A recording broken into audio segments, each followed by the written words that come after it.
I'm Hayley. I'm a midwife here in the antenatal clinic working at Croydon Hospital.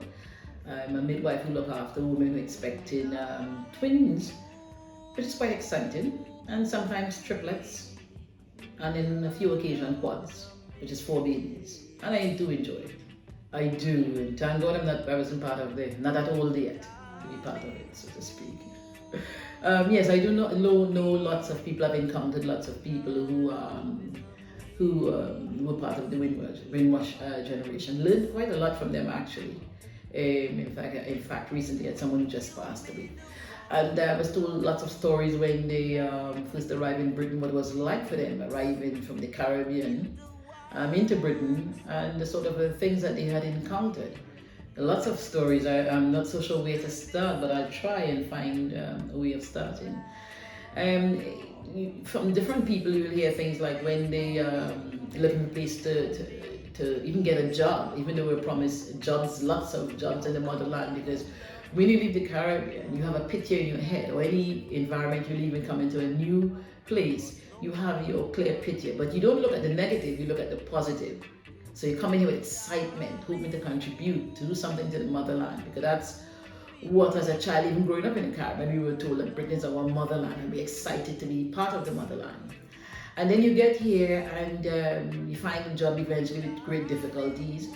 And then when you get a job, you're looking for a place to rent, and you see the negative signs, no blacks allowed. And when you're not used to, you're black, but somebody's now pointing out to you that you're black, and your blackness has become a problem, which has never been growing up in the Caribbean. So you never encounter, so that's new. Even to buy alcohol, you can't, to go in the pubs, you couldn't stay in the pubs because people didn't like you there. You're too black to be drinking alcohol in the pub. So what people would do, what they say, they will buy the alcohol and they will have fun at home, amongst friends. And I suppose that's where you find your comfort and unity.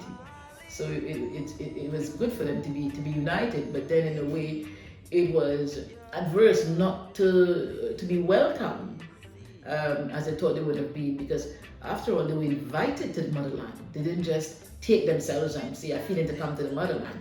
They were invited to come to the motherland because the motherland says they need the jobs. And so that's why the migration occurred. So were you a nurse in Trinidad before coming in? I did my general nursing, and same equivalent as here. And then I had some offers to go to the States, and because everybody was going to the United States, I didn't really want to go to America, because I figured everybody was going there. And Europe sounded exciting. Even saying the word Europe sounds so far and exciting. So when the opportunity arose for me to come, I came on my own. I didn't want to come with a contract because lots of nurses from here were coming to recruit, going to the Caribbean to recruit staff, but I didn't want a contract. I just wanted to come with my own, because just in case if I didn't like it, I would go back, and I didn't want to be obligated to anybody. You have different feelings. Leaving your family, your support system behind, it's a big step, because you have to understand that when you make these big steps, you have to make it.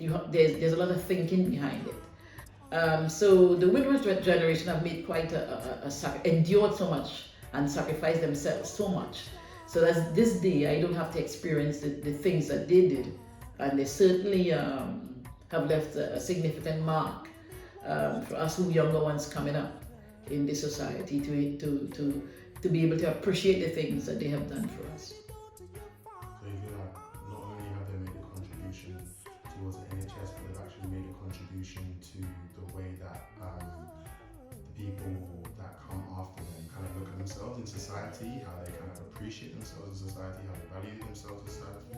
Certainly, and they are stronger. Mentally, physically, they are stronger. They are stronger to stand up and have a voice. They are stronger to be able to say, I don't like this, stop it. I'm not going to accept this, stop it. So they certainly have left their mark, the significant mark, so that we now can stand up and say, enough is enough. I'm going to take control. And in terms of contribution to the NHS, you can certainly see how advanced the NHS is. It's not necessarily of all the technologies and things like that, but what we have brought and contributed to the NHS has certainly allowed the NHS to thrive the way it has thrived today. It's because of our contribution, our hard work, our dedication is what has enabled the NHS to be what it is today.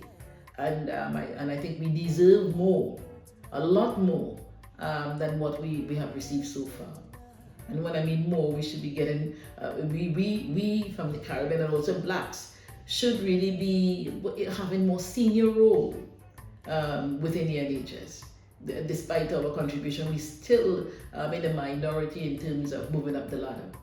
And that to me could be possibly, of course, a bit of discrimination.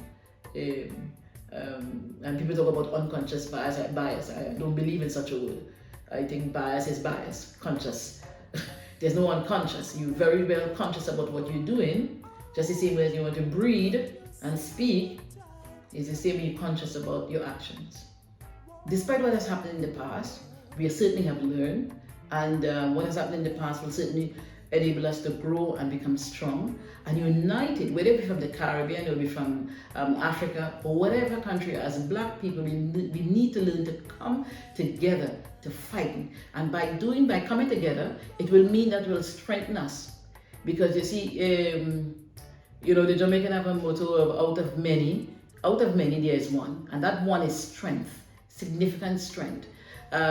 Trinidad motto is together we aspire, together we achieve. By that I mean is that if we all come as one, we certainly will achieve a lot. And don't feel that we're not a force. We certainly are a force to reckon with in our contribution. Because our fight is not about what you call a physical battle, but it's a fight, a real fight in terms of strength, education. Learn the system well, educate yourself, arm yourself with knowledge. Yes? And when we have that, we certainly can win the war.